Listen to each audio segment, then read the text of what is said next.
Faire sa veille, anticiper, communiquer, évoluer, changer. Pas toujours simple dans notre quotidien professionnel RH. J'entends encore trop souvent, mais on n'a jamais fait comme ça. Cela m'a donné envie de nous aider et à voir notre métier RH différemment. Bienvenue donc dans On n'a jamais fait comme ça, le podcast de ceux et celles qui font avancer la profession ressources humaines, de ceux et celles qui nous proposent, à nous RH, des solutions pratiques et concrètes. Je suis Florent Le Tourneur, fondateur de We Feel Good, agence marque employeur et communication RH.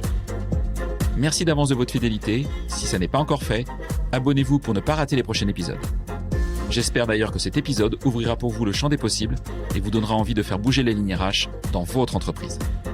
C'est parti et bonne écoute. Avant de démarrer, je suis fier d'accueillir un tout nouveau partenaire sur On n'a jamais fait comme ça. Lucas. Lucas, une entreprise qui propose des solutions autour de la gestion RH et des dépenses collaborateurs. Alors Lucas, je l'utilise quotidiennement depuis 8 ans. Et ce que j'apprécie surtout, c'est le soin qu'ils ont apporté au design et à l'ergonomie des interfaces pour les rendre très faciles d'utilisation et sans faire l'impasse sur la rigueur métier des logiciels RH. Mais Lucas, ce ne sont pas que des logiciels de gestion RH. C'est aussi une entreprise atypique, indépendante d'esprit et qui n'hésite pas à expérimenter des pratiques managériales hors du commun. Et c'est sans doute ça qui m'a plu. Défier les normes établies comme je tente de le faire chaque semaine avec vous, avec On n'a jamais fait comme ça. Pour les découvrir, c'est très simple, lucas.fr, Lucca. Hello à toutes et à tous et bienvenue pour ce nouvel épisode de On n'a jamais fait comme ça. Alors aujourd'hui, je suis extrêmement ravi de recevoir dans mon studio rennais Elena Manirou, ancienne DRH et aujourd'hui dirigeante de M180, qui est un organisme de formation et de conseil en qualité et vie au travail. Tu vas nous en parler plus longuement, Elena. En tout cas, un grand merci pour ta présence. Comment tu vas ? Écoute, merci à toi, Florent, pour l'invitation. Je suis ravie aussi. Je vais très bien. Ok, t'as passé un bel été ? Très bel été. Ok, t'es allé où, t'es allé où en vacances ? Allez. Je suis allée en Espagne. Ok, t'es une fidèle de l'Espagne. Bah oui. Et un restaurant à nous conseiller ? En Espagne ? Ouais. Plein. T'as plein ? Alors oui, dans le nord, à Pamplune, j'en ai un petit paquet. Et puis sinon, en Andalousie aussi, je peux vous en donner. Ah ouais, alors au nord et au sud ? Au nord et au sud. Partout ? Ouais, partout. Tu peux nous faire une superbe liste. Tout à fait. Ok. Bon, on va pas parler resto, mais j'aimerais bien du coup. On va parler plutôt effectivement qualité de vie au travail, au sens large. Déjà en termes de qualité de vie au travail, avant qu'on rentre dans le vif du sujet, est-ce que toi, tu as pu décrocher un peu pendant tes vacances, de ton rôle de dirigeante ? Heureusement que oui. Ouais. Oui. Les 2 premières semaines, c'est pas évident, mais comme j'ai réussi à partir 4 semaines, je sais.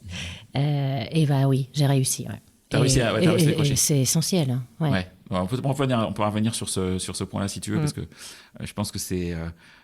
on voit pas mal de messages sur LinkedIn avec des gens qui te disent moi je vais décrocher, moi je vais quand même lire un peu mes mails, etc. Alors après faut se méfier de tout ce qu'il y a sur les réseaux sociaux, mais je pense que c'est pas toujours simple effectivement de décrocher volontairement, ou alors faut clairement pas avoir de téléphone ou pas d'ordi justement j'étais pas sur les réseaux sociaux pendant mes vacances, donc j'ai essayé. Ok, cool. Alors avant de commencer, avant d'échanger un peu plus longuement, est-ce que tu pourrais revenir sur ton parcours et ton histoire, parce que tu es une ancienne DRH, aujourd'hui tu es dirigeante. Voilà. Qu'est-ce qui s'est passé et qu'est-ce qui t'a amené à créer M180 dont on va parler, et puis surtout on va parler qualité de vie au travail surtout. Ok, donc je me présente en gros. Si tu veux, commence par où tu veux. Par le début. Par le début, donc Elena Manirou, okay. 44 ans. Je suis mariée à un Breton, on a 2 filles et je suis sa reine depuis 24 ans. Ok. Voilà, donc évidemment, je ne suis pas originaire de France. J'ai un accent qui reste, qui perdure, qui vient d'Espagne ? Ouais. Olé. Tout à fait. Et en fait, je suis arrivée comme Erasmus pour 9 mois. Je ne savais pas ça. Ouais, et je suis restée. Parce que j'ai eu des opportunités professionnelles tout de suite.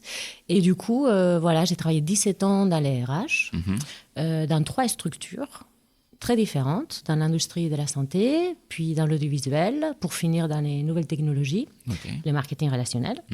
Et voilà, et juste après ça, enfin, c'est le cumul de mes C'est là où je t'ai connu. expériences. Honnêtement, c'est là où je t'ai Oui. connu. Quand tu étais DRH Chez de Digitaléo. Voilà. Un petit coucou à Jocelyn Denis, le dirigeant et le fondateur. Ouais, salut Jocelyn.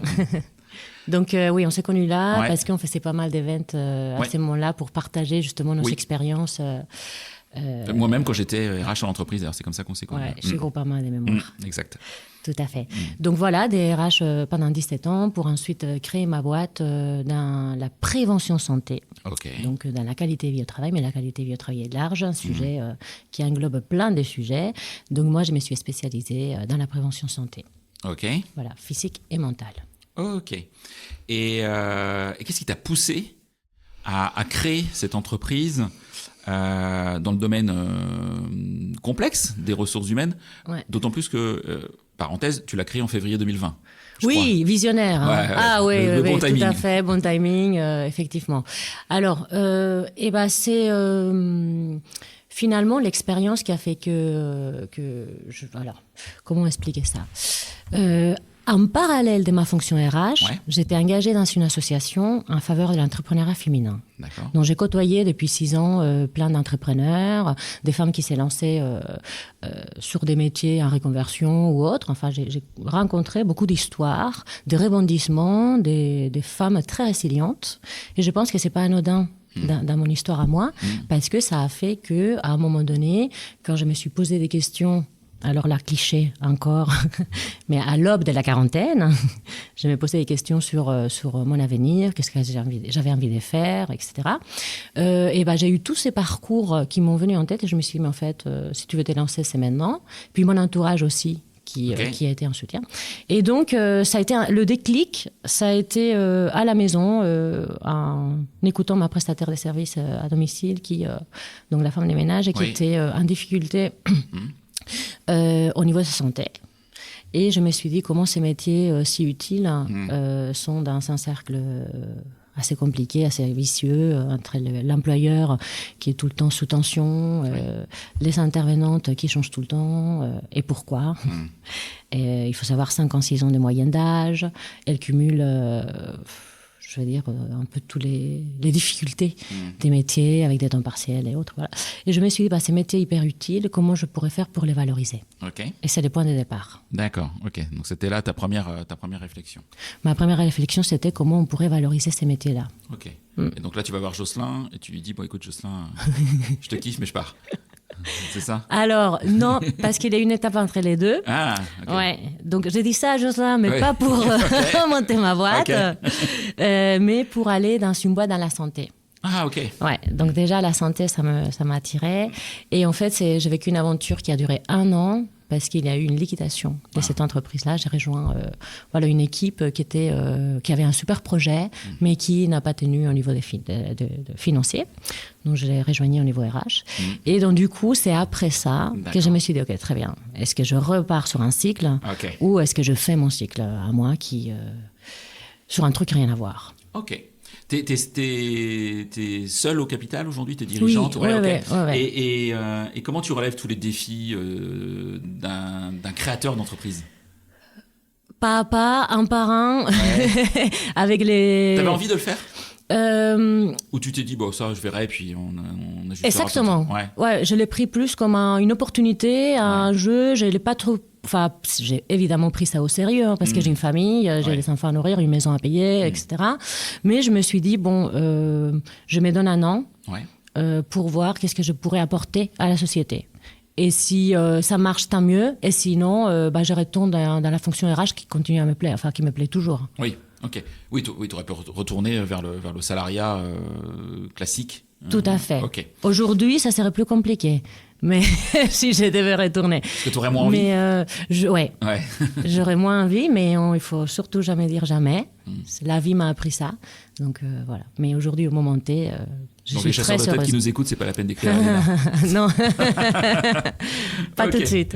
Et tiens, du coup, aux hommes et femmes qui nous écoutent, qui sont RH en entreprise et qui s'interrogent peut-être sur l'envie de devenir créateur d'une entreprise RH. Est-ce que tu aurais quelques conseils à donner avec ton histoire, ton parcours et ton vécu du coup maintenant? Oui, déjà, d'une part, c'est faire confiance. D'autre part, ne pas se lancer non plus bille en tête. C'est-à-dire que il faut voir si le marché est prêt, si l'idée, elle parle. Donc moi, je leur conseille. La première chose, c'est parler à son réseau, parler à ses proches. Parce que les gens ont peur. Quand ils ont une idée, on va me la piquer, etc. C'est classique, ça. Mais pas du tout. Ouais. Il faut en parler, voir si ça prend, voir si ça parle. Et puis, ensuite, on va mûrir l'idée. Et après, il faut savoir aussi poser les chiffres. C'est projeter. Je me rappelle que j'avais fait à l'époque, avant d'aller voir les banques, parce que j'ai aussi levé du capital avant de me lancer. D'accord, ok. Voilà, pour ne pas être sur des fonds propres. Ça me paraissait très important que mon entreprise soit indépendante de mon économie personnelle. Et donc, j'avais dû faire une quinzaine de business plans. Ok, ah oui.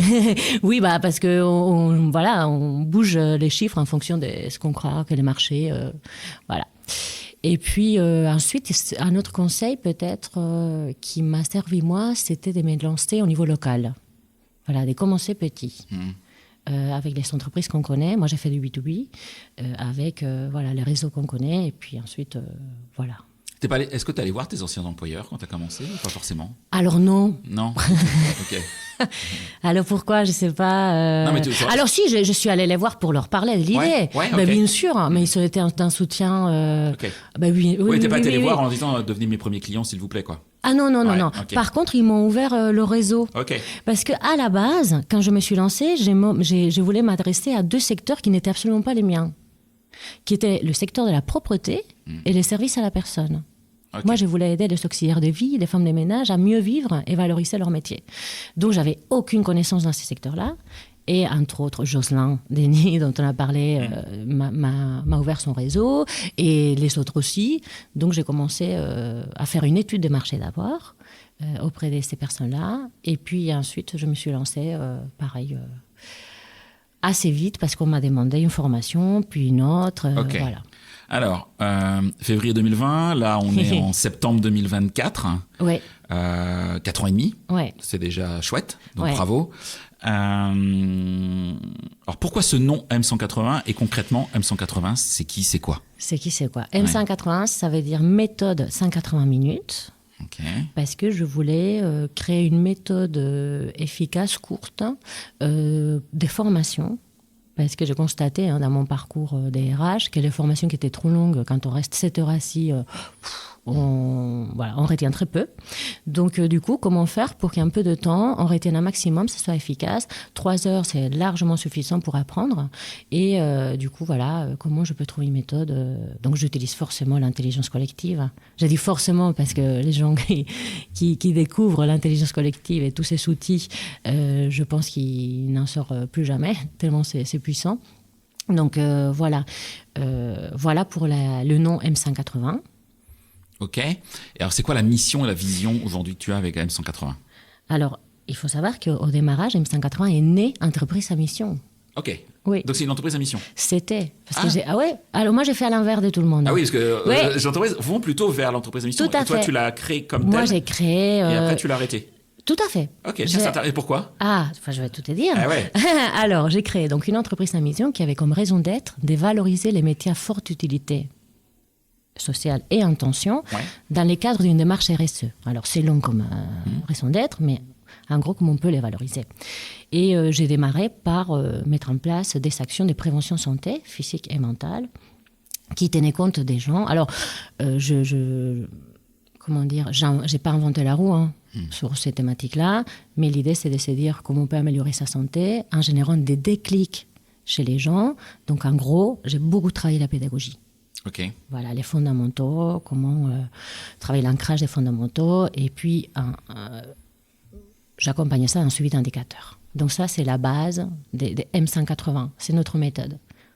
Pédagogie participative et suivi d'indicateurs dans la durée. Et on travaille beaucoup l'ancrage de tous les apprentissages.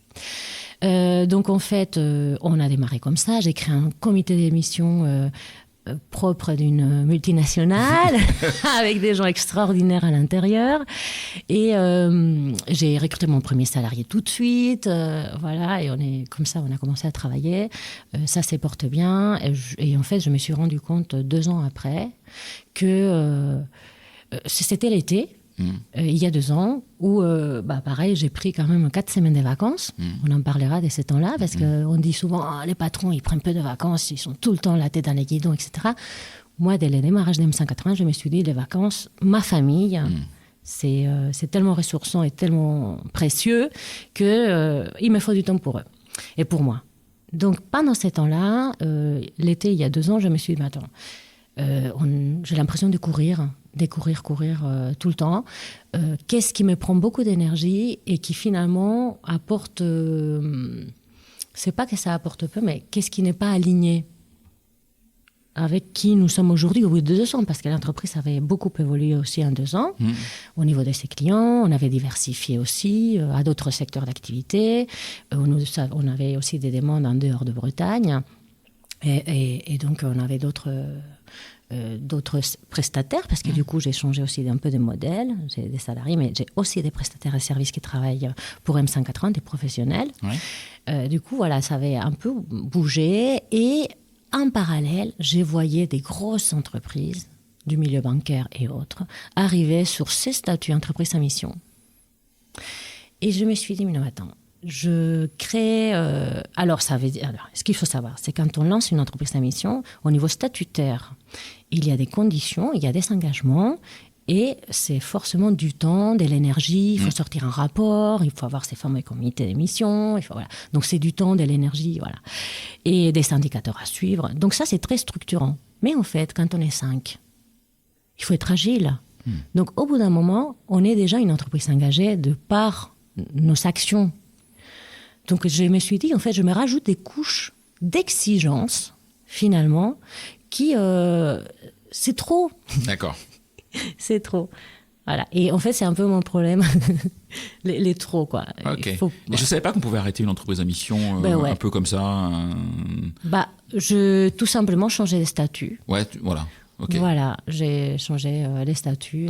J'ai prévenu d'abord les comités d'émission qui ont eu une réaction incroyable. Donc le président m'a pris dans ses bras, mais ils sont, mais oui, il faut savoir prendre ce genre de décisions et puis on sera toujours là. Enfin, c'est-à-dire c'est des gens que je peux appeler pour des conseils, etc. Et ils voyaient bien que c'était aussi lourd pour moi, que ça mettait beaucoup de... Oui, puis c'est ton entreprise, hein. Après. Exactement. Faut jamais l'oublier, quoi. Tout à Donc, fait. ok, intéressant. Alors, je vais revenir sur un sujet que tu as abordé rapidement, qui est la pédagogie active et participative. Oui. Quels sont les outils et les méthodes que vous utilisez au sein d'M180 ? Qu'est-ce que ça veut dire exactement, pédagogie active et participative ? Ouais. Alors, est-ce que tu as entendu parler de la facilitation, de la posture des facilitateurs ? Oui, mais je ne sais pas si tout le monde autour qui nous écoute connaît ce sujet. Donc, Très bien. Donc, la posture des facilitateurs en intelligence collective, c'est une posture qu'on travaille pour animer un processus d'apprentissage. C'est-à-dire, quand on va apprendre, imagine, j'ai donné un exemple tout à fait bête, à fermer les bouchons d'une bouteille. Voilà, on a la technique, je vous montre comment faire. Ou on a la technique, on met les bouchons de la bouteille et on vous laisse 5 minutes. L'objectif, c'est que vous la fermiez. D'accord ? Correctement, que ça soit étanche. Très bien, on a 2 équipes et on voit comme ils font les autres. Et après, on débriefe. D'accord ? Travailler sur ces processus-là et avoir une posture où on ne dit pas ce qu'il faut faire, mais plutôt on aide à réfléchir. Ça, c'est les facilitateurs. Voilà. Donc ça, c'est un exemple tout bête qui peut s'appliquer à tout domaine. D'accord ? On peut former sur une application digitale un processus de facilitation. On peut former à tout avec la facilitation.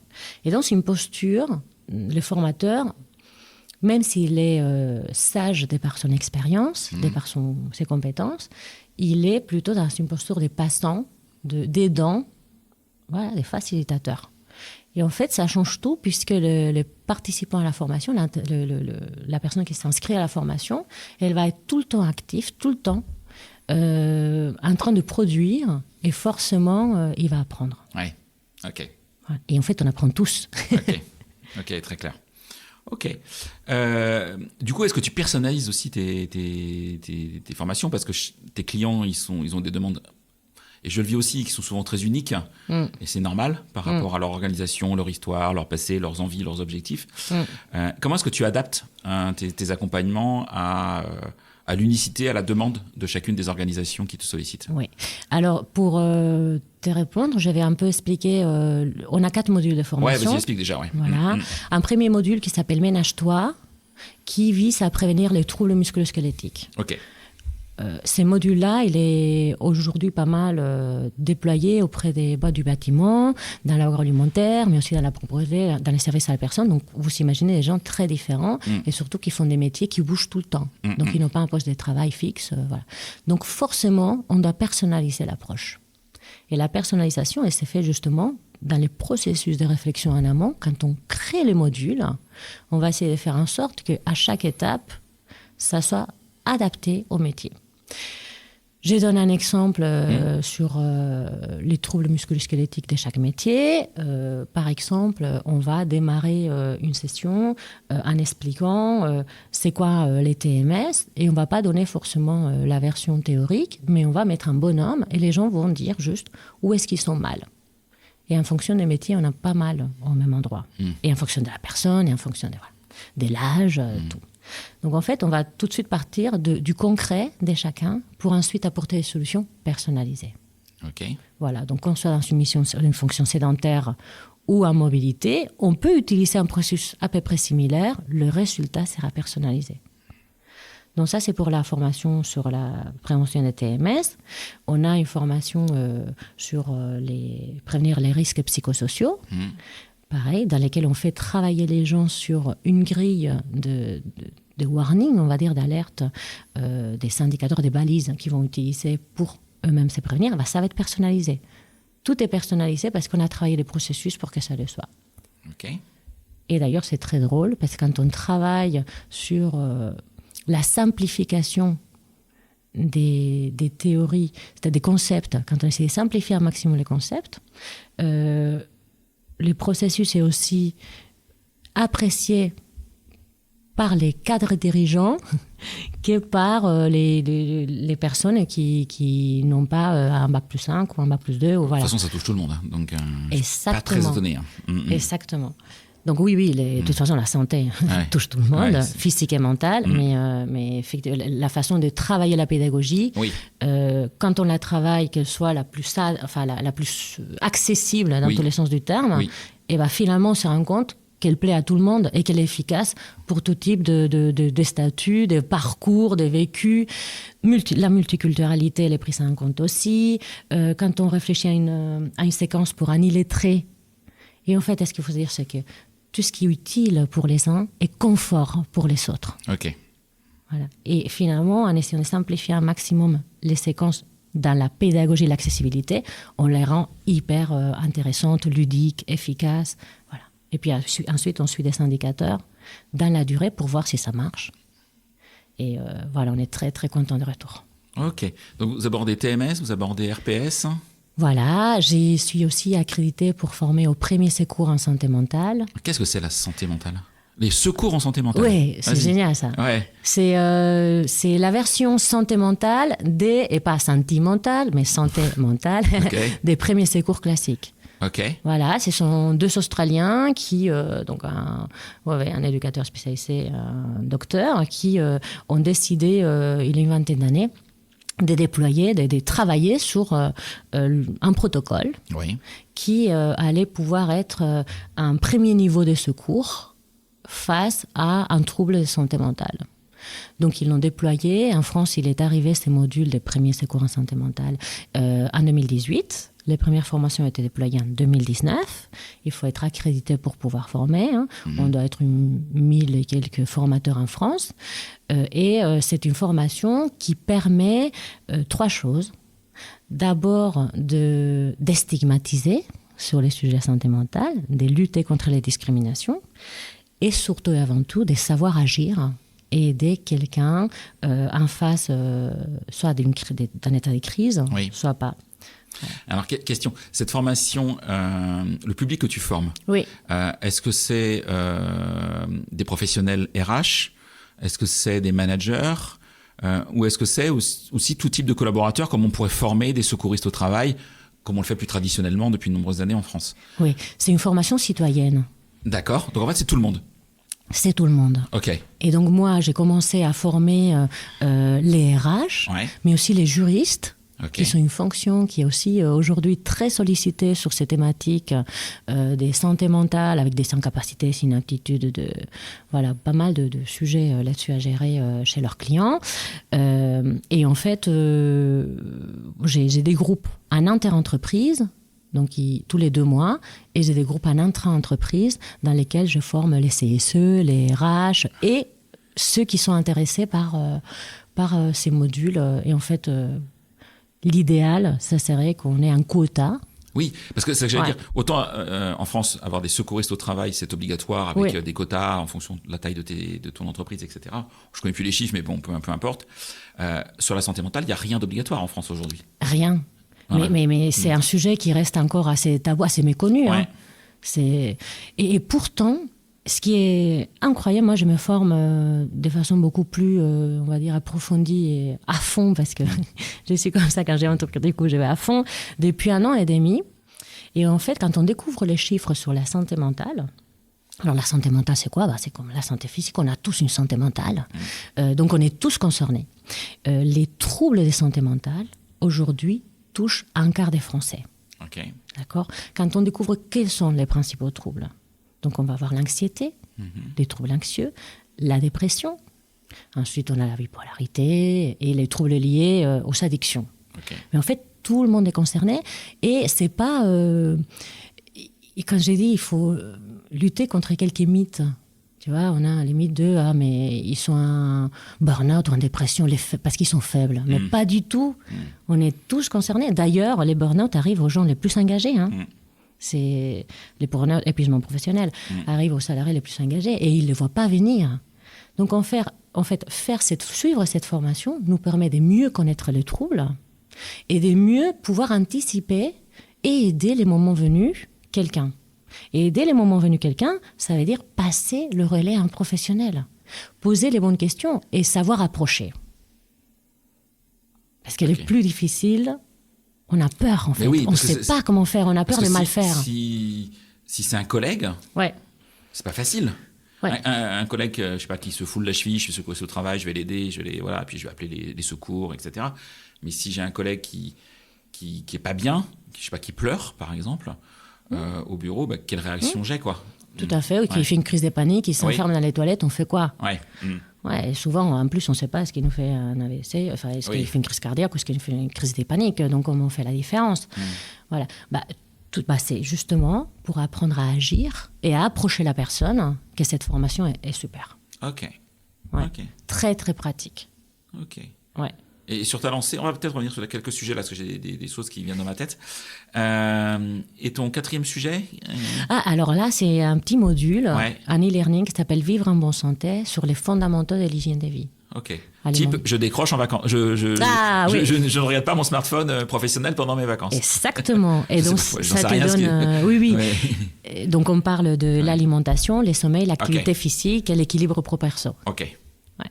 Et toujours dans la même approche, donc surtout pas dans l'injonction, il n'y a qu'à Faucon, mais surtout on positionne les gens, c'est-à-dire on pose des questions ouvertes, et les gens vont voir sur quoi et de quelle manière ils peuvent faire un autre petit pas pour s'améliorer, voir les cercles vertueux, qui est quand on dort mieux, on est plus concentré, donc on est forcément, tout va mieux, quand on s'hydrate, je suis RH en entreprise, je t'écoute là. Et puis j'ai des sujets que je veux améliorer autour de la santé mentale au sens large, et la santé mentale et physique de mes collaborateurs, des hommes et des femmes qui composent mon organisation. Mais j'ai un dirigeant, un codir qui dit attends, t'es gentil, mais on va pas dépenser trop d'argent là-dessus, quoi. Comment est-ce que tu pourrais quel tips tu pourrais donner à un DRH, un RRH pour convaincre sa direction de l'importance d'investir aujourd'hui dans la prévention de la santé au travail? Déjà, le coût d'un arrêt maladie. Donc, il ne faut pas sous-estimer. Les coûts moyens aujourd'hui, c'est 3 500 € pour un petit arrêt. Donc, quand on dit qu'on a un budget de 3 500 € pour former, on va dire une quinzaine de personnes avec quelque chose qui marche, déjà, on amortit. Ensuite, parce que là, on parle d'un arrêt qui peut être sur la santé physique ou mentale. Mais ensuite, il y a d'autres impacts dans l'équipe. Le fait d'avoir quelqu'un qui ne va pas bien. Donc, alors moi, en termes de productivité, et puis ça rejaillit aussi sur le reste des collègues de l'équipe en général. Exactement. Qui le voit. Qui le voit, soit il s'essaye de compenser, de l'aider, Voilà. soit ça transmet l'onde négative, etc. Et bon, on peut vite transformer une équipe qui va bien en une équipe qui va beaucoup moins bien. Et en termes de productivité et performance, on sait ce que ça veut dire. Après, ce que je dirais à une DRH ou un RH, c'est nous, on est par exemple certifié Calliope. Donc, si elle intègre dans son plan de formation ces types de formation de prévention, parce qu'on n'est pas dans du curatif, on est en amont, ça va lui permettre de répondre à ses obligations aussi légales, de prévention des risques. Je lui dirais aussi qu'il faut casser les mythes, c'est pas forcément cher qu'elle est formée. La formation, par exemple, en premier secours en santé mentale, elle coûte 300 € pour 2 jours de formation. Okay. Donc, elle n'est pas chère. Celle de vivre en bonne santé, c'est 100 €. Donc, ce n'est pas une question de coût. Par personne? Oui. Ouais, ok. Oui. Sinon, tu ne vis pas, toi. Oui, tout à fait, Okay. tout à fait. Okay. Mais bon, voilà, 300 € 2 jours avec un diplôme et un manuel, je peux dire que ce n'est pas du tout excessif et qu'on a quelqu'un qu'on peut mettre dans son plan, dans son DURP, on peut dire au CELU aussi, au délégué du personnel, enfin au CSE, écoutez, on a quelqu'un qui est formé, etc. Enfin, ça coche plusieurs cases. Oui, bien sûr. Aussi, ouais. Oui. Ils sont très demandeurs. Oui, c'est très demandeur. Okay. Ouais. Et puis aussi, dernier tips que je donnerais à un RH, c'est allons-y petit à petit. Déjà, on va en parler. Et puis, est-ce qu'on ne peut pas profiter de la semaine de la sécurité pour mettre des ateliers d'1 heure sur quelques thématiques, commencer à sensibiliser là-dessus, ou faire une enquête et après des ateliers. Enfin, on peut y aller par étapes. Et ce n'est pas une question forcément que des budgets. Voilà. Ok. Est-ce que tu vois des erreurs d'entreprise qui se disent... sur ce sujet aujourd'hui et sur lequel toi tu essayes de lutter?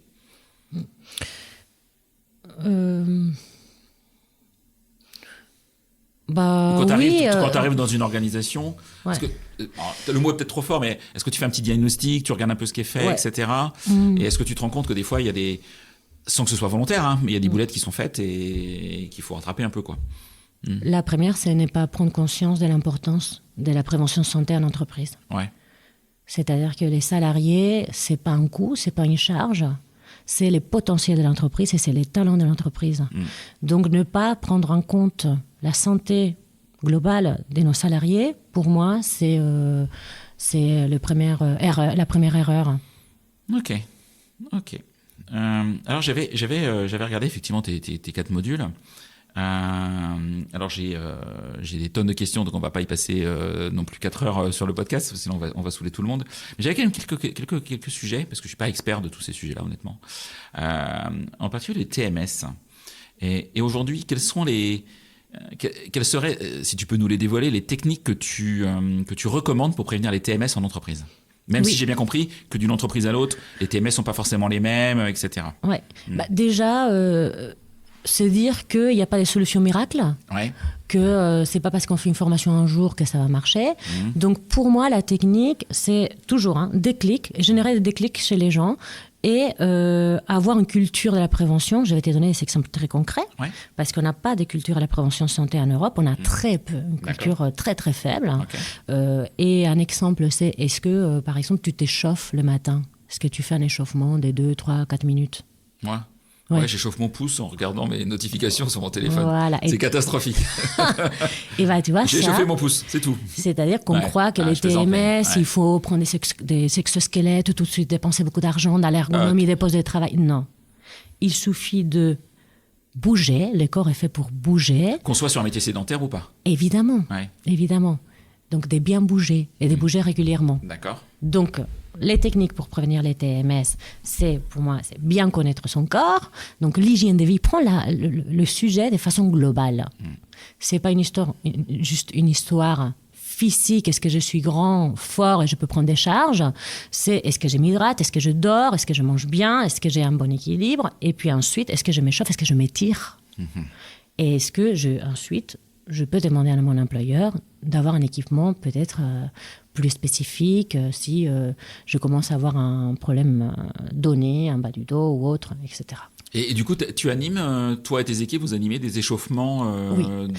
dans des entreprises le matin ou à d'autres moments? Alors, ça, c'est une démarche qui s'est fait pas mal dans les industries. Oui. Voilà. Et moi, je suis pas forcément... Alors, je suis favorable à l'échauffement, bien entendu, mais pour moi, il doit avoir une démarche personnalisée. C'est-à-dire qu'il y a des études qui montrent qu'un échauffement collectif, donc il est très bien pour la cohésion d'équipe, Ok. il est très bien pour s'échauffer en général, mais ça peut déplacer les douleurs. Si on n'a pas quelqu'un en face qui va nous dire, mais non, Florent, c'est pas toi qui as un peu mal à l'épaule, fais surtout pas ces gestes comme ça, fais-les comme ci. Donc nous, dans la formation Ménage-toi, on travaille la personnalisation des échauffements, des étirements et l'ancrage. Ok. Pareil, c'est pas juste 15 minutes le matin avec un coach. On travaille un ancrage sur un mois pour que les gens soient autonomes, parce que je crois beaucoup aussi à l'autonomie. Ok. Et que ça devienne un rituel Exactement. personnel, en fait, de dire je m'échauffe avant de commencer mon travail. Tout à fait. Ok. Et il faut se dire qu'il y a des équipes qui n'ont pas la chance de pouvoir le faire en collectif. Parce que les collectifs, c'est vrai que ça soude et puis ça motive. Et donc, du coup, qu'est-ce qu'on fait tous ces collègues qui sont sur la route, qui sont sur les chantiers, voilà. Donc, en fait, notre objectif, c'est que ça devienne une routine personnelle. Et j'ai des clients qui me disent, on les fait avec mes enfants les matins, ou ma femme s'y est mise avec moi, ou mon mari, etc. Et en fait, voilà, c'est une routine matinale, personnelle. Ok. Et qui évolue avec les temps, parce que nous, on travaille aussi un module ancrage court de 4 heures au bout d'un an. On revoit les gens, voilà, pour changer les exercices, parce qu'en un an, il a pu se passer plein de choses. Et puis, être toujours dans la personnalisation de l'approche. D'accord. Ok. Et tu parlais d'indicateurs Oui. il y a quelques minutes. Comment est-ce que vous mesurez avec M180 la réussite quelque part Oui. de cette formation Ménage-toi? Alors, donc, déjà, la formation, donc, elle s'étale sur un mois. Il y a 2 demi-journées qui démarrent et qui finissent, collectives, qui démarrent et qui finissent le parcours. Et au bout de ces mois-là, je fais un bilan quantitatif et qualitatif dans lesquels je vais remettre est-ce qu'ils ont apprécié la formation, donc des indicateurs classiques d'une formation, Ouais. ils sont satisfaits, ils ont trouvé ça pertinent, oui ou non, etc. Et puis ensuite, des choses un peu plus en lien avec la formation. Est-ce qu'ils considèrent que leur santé s'est améliorée ou pas? Et puis du verbatim. 6 mois après, je vais revenir enquêter par SMS, donc c'est un lien, pouf, qu'ils vont cliquer très simplement, ils vont répondre à un questionnaire nordique. Alors un questionnaire nordique, c'est un questionnaire qui reprend le corps, zone par zone, et ils vont mettre l'intensité de douleur s'il y en a eu, etc. Moi, j'extrapole toutes ces données, je vais aussi leur demander, je les extrapole pour les anonymiser, je vais leur demander aussi s'ils continuent à faire les exercices de façon régulière. Et c'est simple, oui ou non. Et puis, et après, question ouverte aussi sur qu'est-ce qu'ils pourraient améliorer ou autre. Et puis, je demande comment ils se sentent et quel est leur niveau de bien-être. Et 6 mois après, donc au bout d'un an, je refais ça. Donc moi, j'ai des indicateurs à 6 mois et à 12 mois, anonymes, de toutes les personnes qui ont suivi Ménage-toi.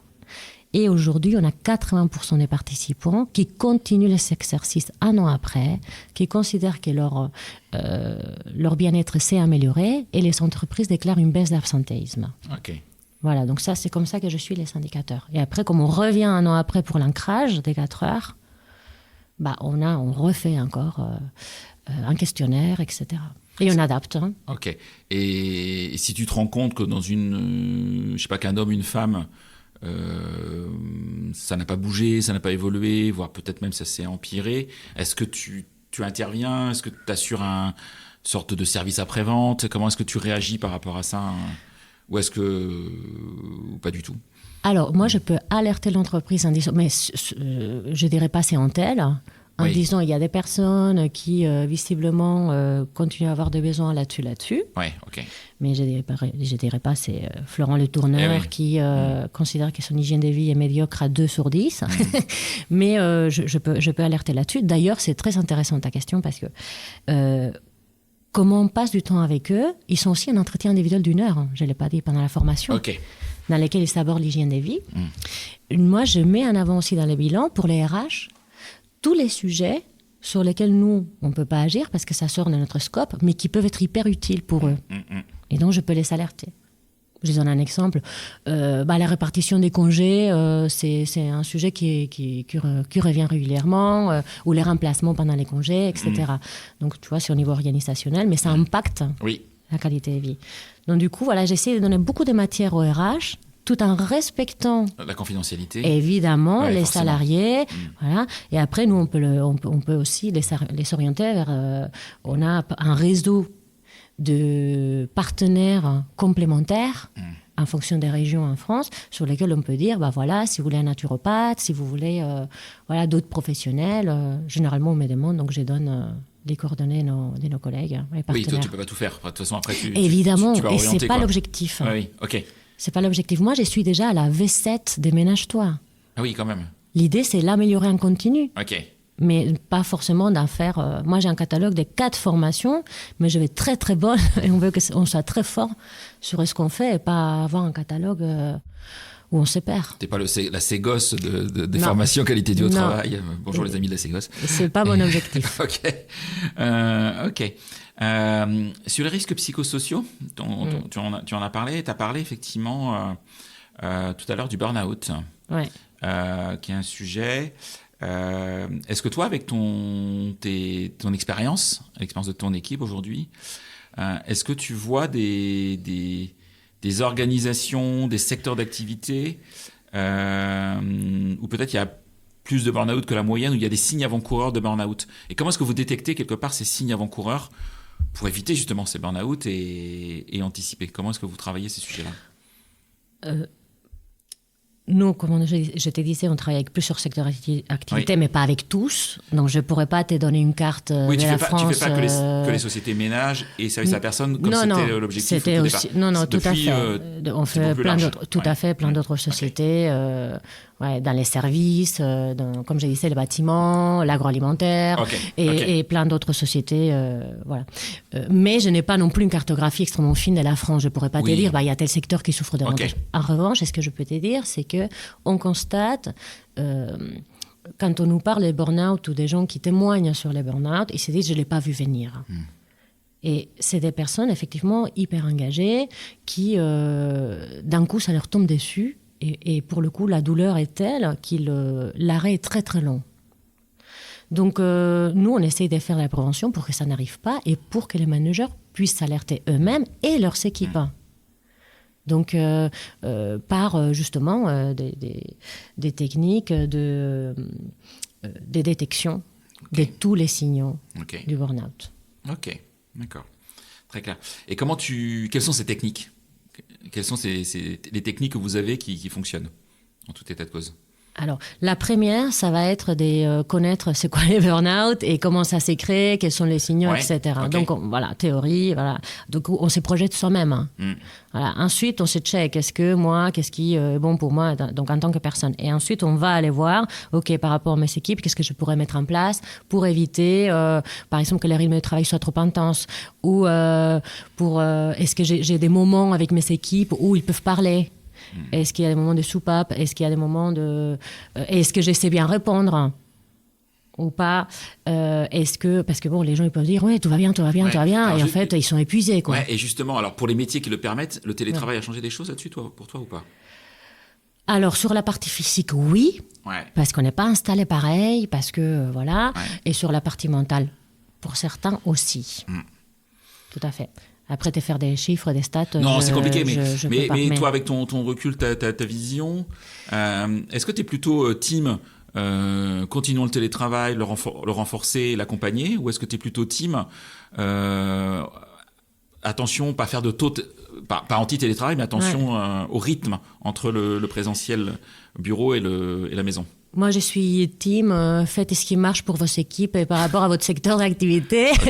Voilà, moi, personnellement, j'aime bien voir les gens, mais parce que c'est ma personnalité.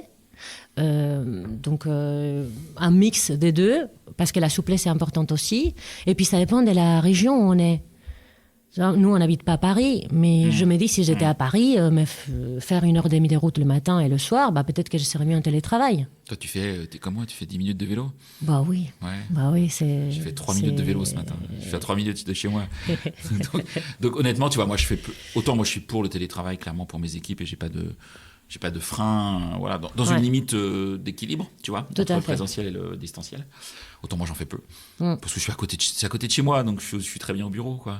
Mais après c'est très personnel en fait. Mais très personnel. J'ai parlé avec un voisin l'autre jour qui me disait, je suis tellement bien dans ma boîte, on est tous en full remote. Et moi ça me conviendrait pas. Oui. Mais lui il est super content. Il dit, elle est géniale ma boîte. Ah bon, super. Oui, ce qui n'empêche pas d'avancer. Et voilà. Si tant est que ce soit accompagné. Tout à fait. Et typiquement, tu vois, sur du burn-out, c'est peut-être là où le full remote peut être plus difficile à détecter si, en tant que manager, je vois pas mon collaborateur régulièrement, ou en tant que collègue, je vois pas mon collègue très souvent, quoi. Tout à fait. Et il faut savoir que quand on parle des thématiques des santé mentale ou des psychologies, la première chose, c'est ce qu'on se connaît bien soi-même. Ouais. Voilà, est-ce qu'on connaît nos limites ? Est-ce qu'on a un équilibre, etc. Donc, le manager, il est là pour veiller à ce que tout se passe bien, mais si la personne, je sais pas comment dire, ne sait pas mettre ses limites ou ne sait pas dire j'ai besoin d'aide, c'est compliqué pour le manager. Ok. Dans le module, tu en as parlé, c'est vivre en bonne santé, je crois, c'est ça ? Oui. Qui touche à l'alimentation, au sommeil, etc. Quel conseil tu donnes aux entreprises sur ces sujets-là parce que le sommeil, ça les regarde pas, tu vois, c'est à domicile, elles peuvent pas tellement agir. L'alimentation, elles peuvent éventuellement agir sur l'alimentation au restaurant d'entreprise s'il y en a un ou s'il y a un dispositif. Quel conseil tu peux donner aux entreprises sur ces sujets-là ? Alors cette remarque, elle est très marrante, je l'ai eu depuis les débuts des M180. Oui, mais pourquoi on va sur les côtés perso, nous on est en entreprise, etc. Moi, je suis pas original dans mes questions déjà. Si. mais si, évidemment. Non, mais c'est-à-dire que c'est une thématique qui revient, c'est une thématique qu'on a en tête. C'est les gens, je vais pas, déjà j'ai fait beaucoup pour les gens, je vais pas en plus m'occuper de leur sommeil. De la qualité du matelas, Tout à fait. Et moi, c'est pas du tout ce que je leur demande. Je leur dis, en revanche, aidez-les à mieux prévenir leur santé. Ils vous le rendront x10. Et tu parlais du sommeil. Quand on ne dort pas suffisamment, forcément on perd en concentration, on va compenser autrement, combien de litres de café on boit, et puis même en termes de patience, d'irritabilité, etc. Donc ça va forcément toucher la personnalité, et puis dans la durée. Donc, c'est un vrai sujet, le sommeil. T'as par exemple, je sais pas, tu vois, ces choses que j'imaginerais, moi, je sais pas, un coach en sommeil, je sais pas si ça existe. Un homme, une femme qui est vraiment spécialiste du sujet du sommeil, qui peut intervenir dans l'entreprise, expliquer, donner des pratiques. Bien sûr, il y a des docteurs pour ça, mais sans aller jusque-là. J'ai posé une question, par exemple, de combien d'heures vous dormez. Il te donne un chiffre, et à la question suivante, qui est, est-ce que vous considérez que vous dormez suffisamment ? Oui ou non ? J'ai un nombre de non hallucinant. C'est-à-dire que la moyenne d'heures était ressortie à 6 sur une centaine de personnes. Donc, ils dormaient c'est faible. Pas beaucoup. Et en plus, ils considéraient qu'ils ne dormaient pas assez. Parce que je ne peux pas te dire, il faut dormir 8 heures. Non, moi, j'ai besoin de plus, quelqu'un de moins. En fait, il faut dormir jusqu'à ce que le corps se réveille, reposé et en forme. Donc, et pour ça, je pourrais te dire, il faut un bon matelas, il faut le bon oreiller, et après, il y a des astuces, l'écran en fin de jour, Donc, il a tout ça, mais c'est comme les 5 fruits et légumes par jour pour bien manger. Tout ça, on le sait, mais est-ce qu'on l'applique ? Donc, l'idée sur les sommeils comme sur l'alimentation, c'est de générer des déclics. Donc, je ne vais pas te dire, voilà ce qu'il faut faire, mais je vais te dire, qu'est-ce que tu fais ? Est-ce que tu considères que c'est bien ? Si tu considères toi-même que c'est pas bien, qu'est-ce que tu pourrais faire pour l'améliorer ? Que ce soit une prise de conscience personnelle, en fait. Prise de conscience personnelle, et ensuite, pas à pas, petit à petit, et par contre de façon régulière. Ok. Question prospective, un petit peu. Oui. C'est quoi les tendances émergentes que tu vois autour de la prévention de la santé au travail ? J'ai fait... Est-ce que tu as un 5e module en tête ? Est-ce que tu te dis, là-dessus, je sens qu'il va y avoir des choses à travailler ? Alors, ce que j'ai fait, c'est qu'au mois de juin 2024, j'ai fait une enquête auprès des 350 RH pour savoir dans leur enjeu RH, est-ce que c'était plus prévention santé physique ou prévention santé mentale ? en me disant est-ce que la santé mentale arrive en force ou pas. Et j'ai eu un tiers qui me disait les deux, mon colonel, les deux sont importantes, mais j'ai quand même une grosse partie qui, même s'ils considèrent que les deux sont importantes, sont encore axés santé physique. Donc moi, j'ai une conviction qui est de me dire sur le physique, la santé physique, la prévention, il y a encore beaucoup à faire. C'est vraiment de la pédagogie, de ravacher les fondamentaux. Mais alors sur la santé mentale, si on ne s'y prend pas tout de suite, on a un vrai sujet. Et c'est donc la prise de conscience de l'importance de la santé mentale, elle n'est pas encore au top de ce qu'elle pourrait être, quoi. Non. Okay. Mais encore par méconnaissance du sujet et surtout peut-être des solutions faciles. Tu vois, parce que former toutes les équipes à la prévention des risques psychosociaux, c'est peut-être pas déjà à la portée de tout le monde. Avoir un échantillon des gens formés en premier secours, c'est déjà pas mal. Oui. Voilà, il y a différentes solutions. Faire des ateliers sur, nous on fait par exemple un atelier sur la gestion du stress par la gestion des émotions. Donc, c'est hyper concret, ça marche très bien. D'ailleurs, ça plaît beaucoup. Ce sont des ateliers d'1 heure, 1 heure et demie, dans lesquels on reçoit 15-20 salariés et on peut faire 7 ateliers dans la journée. Donc, en une journée, on voit 90 personnes et on leur donne des techniques très concrètes, déjà pour connaître les émotions primaires et savoir gérer les situations de stress quand elles montent. Voilà, c'est quoi comme émotion, qu'est-ce que je mets en place. Donc, il y a des choses très... Voilà. On peut approcher des sujets par différentes solutions en fonction de la maturité de l'entreprise et autres. Mais oui, la santé mentale, pour moi, c'est un sujet. Et est-ce que tu penses, oui ou non, et sinon, je te laisserai aller plus loin, qu'aujourd'hui, on forme assez les RH à ces sujets? Mais non. Dans les en écoles. fait, oh là là. Mais nulle part. Enfin, ni... Ou les managers, parce que je parle des RH, mais les managers aussi. Mais personne, en fait. Quand tu dis école, ça me fait penser aux écoles des enfants. On ne nous forme pas à la gestion des émotions. On ne nous forme pas à travailler en collectif, ou peu. Tu vois, travailler en équipe. Donc, non, les RH, d'ailleurs, c'est un sujet, nos chers RH, pour l'avoir été toi et moi, ils sont encore en première ligne. Et sur les sujets de santé mentale, en ce moment, je forme pas mal des RH justement au premier secours et au RPS. Et c'est hyper utile pour elles. Parce que finalement, quand on est RH, dès qu'il y a un petit problème, ça arrive au bureau, quoi. Donc, il y en a 1 personne, 2 personnes, 3 personnes, 10 personnes à la journée. On repart avec ça. Puis, on n'a pas non plus aujourd'hui toute la boîte à outils si on n'a pas été formé. Et ce sont des formations courtes. C'est ça qu'il faut savoir. Donc, oui, j'aimerais... il faudrait qu'on parle avec... l'IGR pour qu'ils mettent ça dans les modules RH. Ouais. Donc, ok, intéressant. Mes petites questions traditionnelles de fin de podcast, Elena. Je vais me remettre dedans. Oui. Est-ce qu'il y a une anecdote que tu pourrais nous raconter qui t'est arrivée depuis que tu es professionnel dans les ressources humaines? Alors, soit avant d'être entrepreneur, soit depuis que tu es entrepreneur. Quelque chose que tu n'as encore jamais raconté à personne et dont tu aimerais parler avec un client, un candidat, un collaborateur. On t'anonymise, évidemment, c'est pas le sujet. Oui. C'est... Quelque chose d'étonnant, peut-être que tu as vu. D'étonnant. Alors, j'ai pas trouvé tout de suite quand tu m'as dit il y aura peut-être ça comme question. Ouais. J'ai pas trouvé tout de suite, mais peut-être oui. J'ai rencontré il y a 4 ans un client très très exigeant. D'accord. Pour lesquels donc il m'a dit en gros, Elena, voilà, on a fait tes modules, ménage-toi, c'est super, mais est-ce que tu peux pas, pour nos 90 000 salariés, donc nous créer un module court, pas cher, un e-learning accessible, etc., etc., etc. Et ce qui est devenu Vivre en bonne santé. Donc moi, je bosse 3 mois là-dessus avec mon salarié, avec Théo, etc. Voilà. On crée le module, je l'ai appelé, j'ai dit, je l'ai. Et il répond pas. Et en fait, aujourd'hui, ses principaux concurrents utilisent les modules et pas lui. Donc voilà, c'est une petite anecdote, un petit coup de... voilà. Mais merci à lui. Il t'a aidé en tout cas à grandir. Il m'a aidé à grandir. J'étais verte par contre quand il me répondait pas et que j'avais beaucoup investi du temps et du cœur.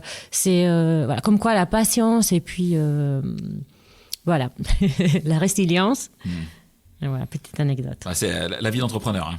Oui, mais du coup, j'ai pas vendu à ces 90 000 salariés. Hein. Ouais. Donc voilà, t'imagines, ils me mettaient une carotte quand même très motivante. Et en fait, mais peut-être qu'un jour, Tu sais il jamais, viendra hein. à moi, Ouais, peut-être. On sait pas. Est-ce qu'il y a des personnes que tu me conseillerais d'interviewer sur ce podcast? Alors, soit des personnes comme toi qui ont créé leur entreprise en ressources humaines, quel que soit le sujet, hein, d'ailleurs, ou des personnes qui sont RH en entreprise, dans une organisation que tu trouves intéressante, différente, et où tu te dis, bah, tiens, ces personnes peut-être ce serait bien qu'elles prennent la parole, parce des fois on les entend pas forcément. Ouais. Moi, j'ai pensé à une DRH que je trouve très moderne dans l'approche et qui prend un peu la parole, qui s'appelle Blandine Dolé. Oui, je vois qui c'est. Tu connais? Ouais. De Rennes School of Business. Tout à fait. Ok. Je ne sais pas si tu as déjà interviewé une DRH d'une grande école de commerce. Non, mais c'est une idée. Mais je prends. Franchement, les enjeux auxquels elle doit faire face, avec ses professeurs-chercheurs, les accréditations, enfin, c'est un temps politique, avec puis les étudiants internationaux, etc. C'est hyper intéressant. Ok. Et je la trouve, même dans sa posture, si tu l'interviews, tu vas voir, elle a plein de conseils, je pense, à partager. C'est une bonne idée. Je prends cette idée. T'as un deuxième nom ou... Alors, j'ai échangé, mais je ne la connais pas bien, avec une RH aussi. C'est une DRH d'une boîte dans l'industrie, Satel Industrie, qui m'avait un peu bluffé sur tout ce qu'elle mettait en place, justement, en prévention santé mentale. Ok. Voilà, donc elle fait partie d'un grand groupe aussi international. Et elle s'appelle Mélanie Beaujean. Je ne la connais pas. Non, tu ne la connais pas. Okay. Voilà, donc elle aussi. Ok, merci beaucoup. T'écoutes des podcasts, toi? Oui. Alors, pas le mien, mais au-delà du mien. Bah si, non, quand même. Ça compte pas. Mais au-delà je pense que tout le monde le fait, ça me fait ça. C'est pas le sujet. Est-ce que t'écoutes d'autres podcasts, RH ou pas RH d'ailleurs, peu importe. Est-ce qu'il y a des sujets qui t'intéressent? Oui. Des podcasts français, des podcasts peut-être hispaniques, j'en sais rien. Ouais. Alors j'écoute, c'est peut-être pas original, je pense que les auditeurs doivent connaître Pauline Lénion. Oui. Voilà, donc sur les entrepreneurs. J'écoute aussi Réaligner des Major Mouvements. Ah, je connais pas du tout ce podcast. Ouais, et en plus, il est en fait, c'est des épisodes courts, des 5, 10, 15 minutes. Donc ça s'écoute très bien. Lui, il n'interviewe pas. D'accord. Donc c'est lui, son expérience. Il est d'une authenticité. Voilà. Voilà, moi j'aime bien. Plus RH, j'ai découvert il n'y a pas longtemps l'After Workplace. Toi peut-être qui m'en a parlé, je sais pas. En tout cas, je trouve que les intervenants sont des qualités. Ok. Et puis voilà, ça parle du monde RH, des nouveaux modes d'aménager les espaces de travail, de l'organisation. C'est intéressant. Ok. Si j'ai envie de te contacter, je fais comment? LinkedIn. Tu réponds? Oui. Si on m'envoie un message, toujours. Toujours un petit message et je suis là. Ok. Tout simplement, ça marchera. Ah, tout simplement. Et de toute façon, je mettrai le lien vers ton profil LinkedIn dans la description de l'épisode. Ok, super. Et puis un lien vers M180, évidemment. Donc, un grand merci, Elena. Merci à toi. Un grand merci d'être venue en cette fin août, en cette période de reprise. Et puis, je te souhaite le meilleur pour la suite. À bientôt. Toi aussi, merci beaucoup. Merci à tout le monde. À bientôt. Au revoir. C'est terminé pour ce bel épisode. Merci de l'avoir suivi en entier. Pour ne pas rater le prochain, d'ailleurs je prépare plein de chouettes entretiens pour ces prochaines semaines, abonnez-vous à On n'a jamais fait comme ça. C'est le bouton suivre sur Apple Podcast ou s'abonner simplement sur Spotify. N'hésitez pas également à mettre 5 étoiles si vous avez apprécié ce podcast et à me contacter via LinkedIn pour tout commentaire ou toute suggestion d'invité. À bientôt.